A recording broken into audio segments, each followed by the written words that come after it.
योगी की cabinet meeting में ही हो गया बवाल। गुस्से से लाल योगी से डर गए मंत्री। योगी की मीटिंग में नहीं दिखे दोनों डिप्टी सीएम। क्या बीजेपी में शुरू हो गई है बगावत? योगी का गुस्सा देख खड़े हुए मंत्री। आईपीएस को सीधा आदेश शुरू करो, यूपी में ऑपरेशन लंगड़ा।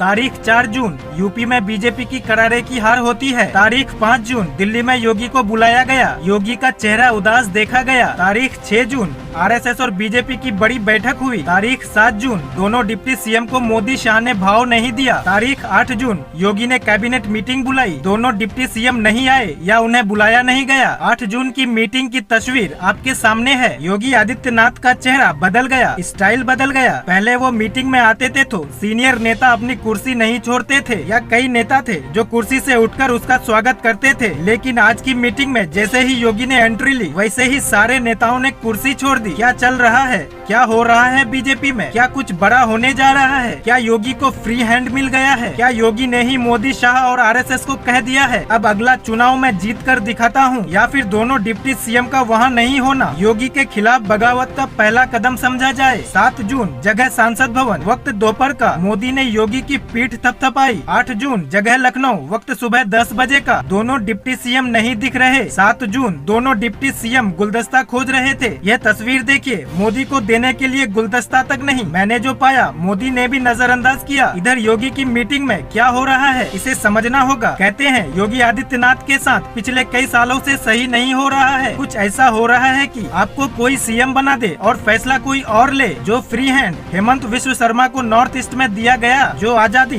तमिलनाडु में अन्ना मलाई को दी गई, वो आजादी योगी को नहीं दी गई। अन्ना मलाई ने एक ट्वीट किया कि साल 2006 में तमिलनाडु में बीजेपी की सरकार बनाकर दिखाएंगे। क्या ऐसा ट्वीट कभी योगी कर सकते हैं? शायद इतनी भी आजादी नहीं दी गई। लेकिन अब चुनावी नतीजे के बाद हालत बदल गए। बीजेपी को 5 आदेश, योगी को कोई छेड़े नहीं। नतीजों के बाद योगी की पहली बैठक से कई बातें साफ हो गई। पहली बात, अब योगी का मतलब है यूपी का सबसे बड़ा नेता। दूसरी, जो योगी कहेंगे बीजेपी की वही लकीर होगी, उसके बिना कुछ नहीं। तीसरी, मोदी शाह को फैसला लेने से पहले योगी को शामिल करना होगा। चौथी, योगी के सामने कोई डिप्टी सीएम नहीं चाहिए, आरएसएस का साफ फैसला है। 5वीं, संघ की प्लेबुक में योगी आदित्यनाथ फ्यूचर प्रोजेक्ट है। योगी की मीटिंग की तस्वीर क्या इशारा करती है? योगी बैठक में आते हैं, उनका कद घटा या बढ़ा, हम तस्वीर से ही समझने की कोशिश करते हैं। योगी उस हॉल की तरफ जाते हैं जहाँ बैठक होनी है, वहाँ पहले से ही नेता बैठे हैं। योगी की एंट्री होती है, सब खड़े हो जाते हैं। दोनों डिप्टी सीएम नहीं आए, यह सबने बताया। लेकिन सच यह है कि वहाँ दोनों डिप्टी सीएम की कोई कुर्सी दिखाई नहीं देती। तो क्या दोनों डिप्टी सीएम को योगी ने बुलाया ही नहीं? कहा जाता है कि जब किसी कारण से कोई बड़ा नेता बैठक में नहीं आता, उसकी कुर्सी पर कोई बैठता नहीं है। फिर हमने देखा खाली कुर्सी कहाँ है, हमें तो दिखाई दे नहीं रही है। तो क्या बीजेपी में कुछ बड़ा होने जा रहा है? योगी को लेके आरएसएस पूरी तरह से साफ हो चुका है और बीजेपी को आदेश जा चुका है, योगी का कद घटना नहीं चाहिए। केशव और पाठक को शाह की लॉबी का हिस्सा कहा जाता है, तो क्या शाह की लॉबी नहीं चलेगी? अब आरएसएस की लॉबी के मुताबिक योगी आदित्यनाथ का प्रोजेक्शन किया जाएगा। कहते हैं कि जब प्रधानमंत्री के नाम पर प्रस्ताव होता था, राजनाथ सिंह सामने आते हैं, प्रस्ताव रखते हैं, वो अटल युग के नेता हैं। जबकि प्रस्ताव का अनुमोदन करते हैं नितिन गडकरी, जो उस साइड बैठे दिखाई देते हैं जिस साइड सांसद बैठे थे। गडकरी और राजनाथ सिंह संघ और बीजेपी की वह कड़ी है जो एक दूसरे को जोड़ती है। उधर योगी की बैठक में दोनों डिप्टी सीएम गायब दिखे, तो क्या मान लिया जाए योगी को लेकर आदेश आरएसएस का आ चुका है? देश के फ्यूचर पीएम से बड़ा यूपी में कोई नहीं। पसंद आए तो पार्टी में रहो या फिर छोड़कर चले जाओ। कहते हैं आरएसएस जब मूड बनाता है तो किसी भी बड़े नेता का बुखार उतार देता है। फिर केशव और ब्रिजेश का कद अभी उतना भी बड़ा नहीं है कि आरएसएस को टेंशन लेनी पड़े। तस्वीर सब बोल रही है। Bureau report, global Bharatvarsh.